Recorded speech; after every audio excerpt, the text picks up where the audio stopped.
ಒಂದು ರೀತಿ ಸಾಬರ್ ಬಡ್ಜೆಟ್ ಇದು. ಅಲ್ಪಸಂಖ್ಯಾತರಿಗೆ ಭರಪೂರ ಒಂದು ಇಲ್ಲಿ ಹೇಳಿದ್ದಾರೆ.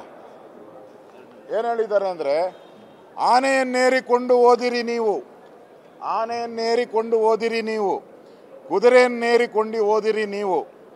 ಈಗ ಸಾಬರ ಜಟ್ಕ ಏರ್ಕೊಂಡು ಸಿದ್ದರಾಮಯ್ಯ ಓದ್ತಾವ್ರೆ. ಅವರೇ ಬರೆದಿರೋದು. ಆನೆಯನ್ನೇರಿಕೊಂಡು ಓದಿರಿ ನೀವು, ಕುದುರೆಯನ್ನೇರಿಕೊಂಡು ಓದಿರಿ ನೀವು. ಆದರೆ ಸಿದ್ದರಾಮಯ್ಯನವರು ಸಾಬರ ಜಟ್ಕ ಏರ್ಕೊಂಡು ಹೋಗಿದ್ದಾರೆ.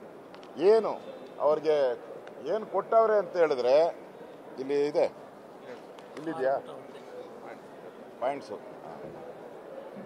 ಮಾಡಿದ್ದೀನಿ. ಅಲ್ಪಸಂಖ್ಯಾತರು, ಮುಖ್ಯಮಂತ್ರಿ ಅಲ್ಪಸಂಖ್ಯಾತರ ಕಾಲೋನಿ ಅಭಿವೃದ್ಧಿಗೆ 1,000 ಕೋಟಿ ಅದರಲ್ಲಿ ಕೊಟ್ಟಿರೋವಂಥದ್ದು. ಆಮೇಲೆ ವಕ್ಫ್ ಬೋರ್ಡ್, ನಾವು ಹೇಳಿದ್ರಲ್ಲ ವಕ್ಫ್ ಬೋರ್ಡ್ನ ಮುಚ್ಚಬೇಕು ಅಂತ ನಾವು ಹೇಳಿದ್ರಿ. ಈ ಸಿದ್ದರಾಮಯ್ಯ ವಕ್ಫ್ ಬೋರ್ಡ್ನ ತೆರೆಯೋಕ್ಕೆ 150 ಕೋಟಿ ಕೊಟ್ಟಿದ್ದಾರೆ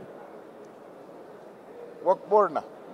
ಆಮೇಲೆ ಇವರು ಫಾರಿನ್ಗೆ ಹೋದರೆ ಮೊದಲು 20 ಲಕ್ಷ ಆಯಿತು, ಇವಾಗ 30 ಲಕ್ಷಕ್ಕೆ ಹೋಗಿ ಮಾಡಿದ್ದಾರೆ ಫಾರಿನ್ಗೆ ಹೋಗೋಕ್ಕೆ ಅಲ್ಪಸಂಖ್ಯಾತರು ಮುಸ್ಲಿಮರಿಗೆ. ಆಮೇಲೆ ಗುರುದ್ವಾರಗಳಿಗೆ ಎಷ್ಟು ಗೊತ್ತಾ? ಗುರುದ್ವಾರ ಜೈನರು, ಪಾರ್ಸಿಗಳು, ಬೌದ್ಧರು, ಸಿಖ್ರು ಅವ್ರಿಗೆಲ್ಲ 2 ಕೋಟಿ, 2 ಕೋಟಿ. ಕ್ರಿಶ್ಚಿಯನ್ರಿಗೆ 250 ಕೋಟಿ.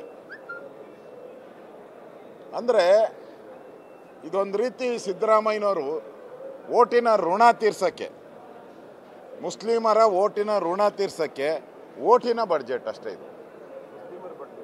ಮುಸ್ಲಿಮರ ಹೇಳಿದೆ ಸಾಬರ್ ಬಡ್ಜೆಟ್ಟು ಅಂತ. ಮುಸ್ಲಿಮರ ಬಡ್ಜೆಟ್ಟು ಓಟಿನ ಋಣ ತೀರ್ಸೋ ಅಂತ ಬಡ್ಜೆಟನ್ನು ಸಿದ್ದರಾಮಯ್ಯನವ್ರು ಮಾಡಿದ್ದಾರೆ.